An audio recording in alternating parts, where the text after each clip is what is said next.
Bonjour à tous, merci de nous retrouver pour ce nouveau numéro du magazine de TLM dédié à votre santé en partenariat avec la Fondation Hospice Civil de Lyon.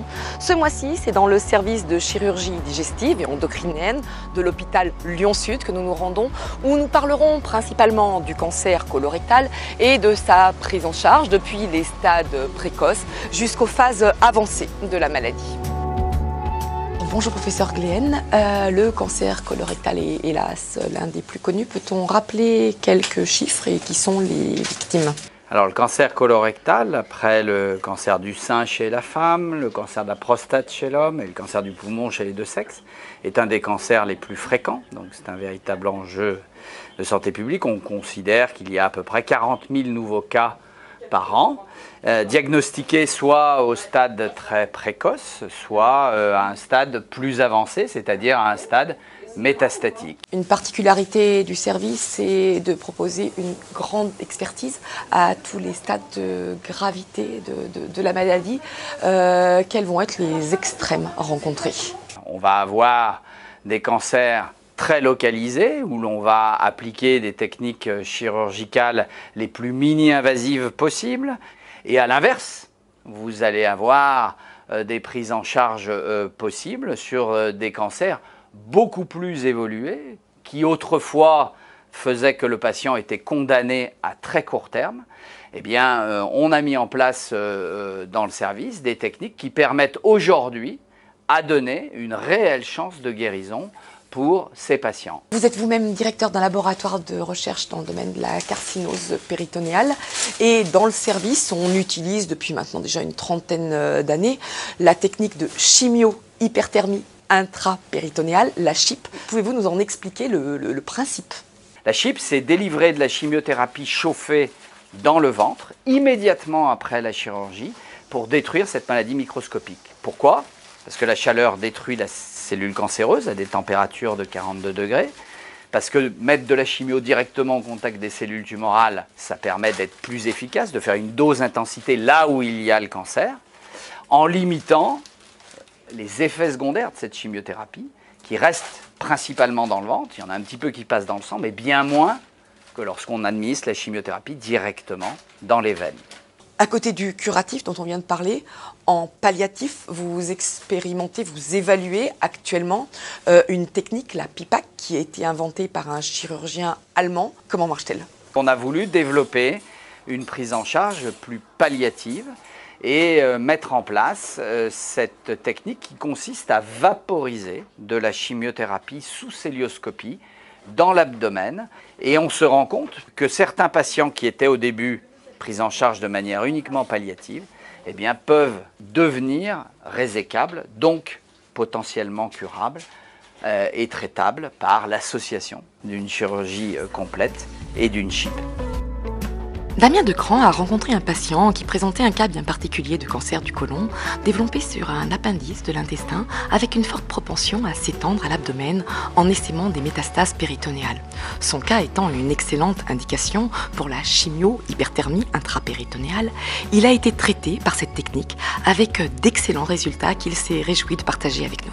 Reportage. En 2017, j'avais un état de forme qui était très moyen, pourtant j'avais une pratique sportive quotidienne et en fait des grosses fatigues, des douleurs à l'estomac, etc. Et en fait ce qui s'est passé, c'est de fil en aiguille, d'analyse en analyse, donc il a été diagnostiqué une appendicite. Cet appendice a été analysé et a fait apparaître donc des cellules cancéreuses. Là il y a le sol qui se dérobe sous ses pieds, c'est-à-dire qu'on n'y est absolument pas préparé.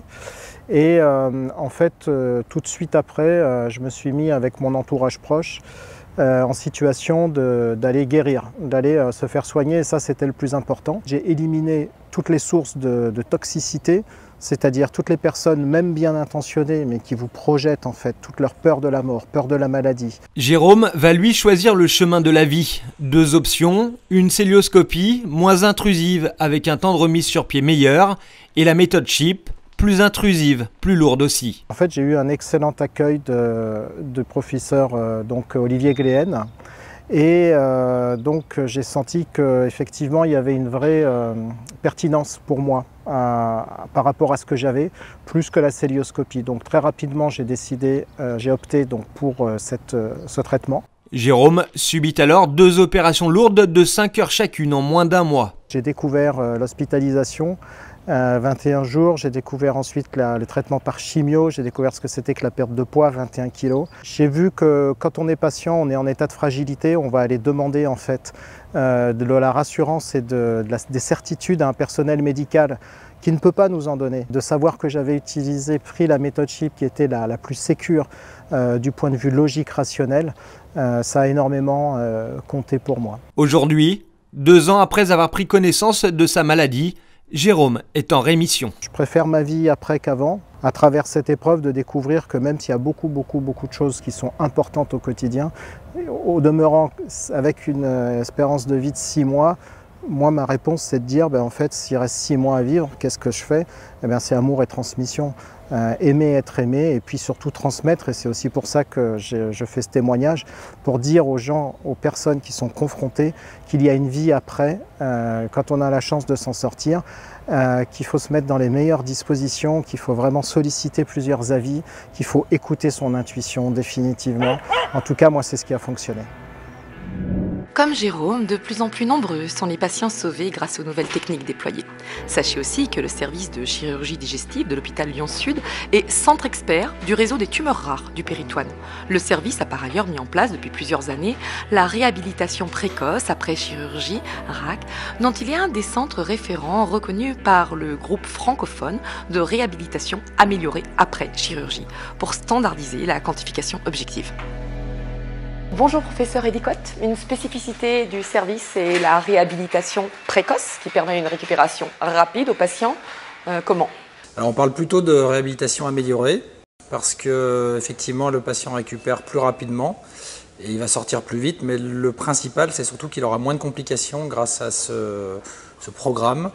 Le programme il comporte une vingtaine de procédés, une partie avant l'opération, une partie pendant l'opération où on fait des chirurgies mini-invasives avec une anesthésie la plus légère possible, et puis tout un processus de récupération après l'opération avec notamment de la kinésithérapie, une réhabilitation et une rééducation rapide. Une autre spécificité du service est la chirurgie colorectale robotique dont vous êtes un spécialiste. Techniquement, que vous apportent ces robots assistants? C'est un instrument qui est extrêmement perfectionné, qui a 3 atouts majeurs. Le premier, c'est une instrumentation qui est complètement articulée, qui nous permet à nous, en chirurgie cœlioscopique, de retrouver notre poignet à l'intérieur du ventre du patient. Le deuxième intérêt, c'est la vision qui est assez extraordinaire, puisque la caméra est une caméra très perfectionnée en 3 dimensions et en haute définition. Et le troisième atout, qui est surtout pour nous, c'est l'ergonomie. On opère assis, donc le chirurgien est beaucoup moins fatigué, peut faire des opérations longues, comme les chirurgies du rectum. Pour le patient, quels vont être les bénéfices majeurs de cette chirurgie colorectale robotique? Avec cette technologie, on arrive à faire plus de cœlioscopie, et notamment chez des patients où c'était difficile et où c'est toujours difficile, les patients, les hommes, les patients obèses par exemple. Et les autres avantages sont liés à la précision du geste qui est augmentée grâce à l'articulation des instruments, grâce à la vision qui est meilleure. On fait une chirurgie plus fine et donc très probablement qu'on améliore la dissection et donc les possibilités d'enlever complètement la tumeur, et également on voit beaucoup mieux, donc on préserve beaucoup mieux les organes de voisinage, notamment les nerfs, avec un enjeu pour les activités sexuelles ou la fonction urinaire dans une chirurgie du rectum par exemple. Le service est également un des premiers centres français à développer la préhabilitation avant chirurgie digestive majeure. Cette prise en charge novatrice va transformer les suites opératoires et le vécu des patients. Pour les carcinoses généralisées avec des métastases hépatiques, il va s'agir de chirurgie invasive faisant intervenir des techniques de pointe. C'est une autre dimension du service. Bonjour professeur Guillaume Passot, pouvez-vous nous expliquer en quoi consiste la préhabilitation dans le domaine de la chirurgie? La préhabilitation, en fait, c'est la préparation des patients à la chirurgie. Donc ça se fait avant la chirurgie, pendant plusieurs semaines avant la chirurgie. L'objectif de cette préhabilitation, c'est de faire en sorte qu'ils aient une capacité fonctionnelle plus importante au moment de l'intervention pour que l'impact de la chirurgie soit le moindre et qu'ils puissent récupérer le plus vite possible après l'intervention pour pouvoir reprendre une activité physique le plus vite possible. Et pour les patients qui sont suivis pour un cancer par exemple, reprendre une chimiothérapie ou un traitement post-opératoire le plus tôt possible, ce qui peut, pour certaines pathologies, et les maladies hépatiques des cancers colorectaux en est une, avoir un impact sur leur survie à long terme. Donc votre spécialité au sein du service, ce sont les métastases hépatiques. Comment les traite-t-on en chirurgie? L'objectif de la chirurgie d'une maladie métastatique, c'est d'être le moins agressif possible pour que la qualité de vie des patients soit la meilleure après la chirurgie et le plus exhaustif possible sur la maladie. Et donc quand la tumeur est par exemple profonde dans le foie, on utilise la thermoablation. Et donc on va aller brûler la petite tumeur au fond du foie avec, à l'aide d'une aiguille pour permettre de préserver tout le reste du foie sain qui est autour de cette tumeur. Grâce à toutes les techniques développées en amont, pendant et après intervention chirurgicale, globalement 60% des patients diagnostiqués pour un cancer du côlon à des stades différents sont aujourd'hui guéris. Et pour les carcinoses graves, là où avant un patient avait 3 mois de survie, aujourd'hui il peut être guéri dans 15 à 20% des cas. Le projet de réhabilitation précoce de RAC dont nous a parlé le professeur Cotte est-il financé dans le cadre de l'établissement ou devez-vous avoir recours à des fonds privés comme à travers la fondation HCL pour financer ce genre de programme? La fondation HCL peut jouer un rôle important et chaque patient, chaque personne sensibilisée à la prise en charge médicale, chirurgicale, aux soins, peut, par l'intermédiaire de cette fondation, donner des dons pour permettre la réalisation de plusieurs projets sur l'hôpital, la mise en place d'un outil informatique pour nous permettre de suivre la préparation de ces patients, la mise en place de parcours de santé au sein de l'hôpital pour préparer nos patients avant l'opération, mais également leur permettre d'en bénéficier après les interventions pour la rééducation. Tous ces projets-là nécessitent forcément des moyens.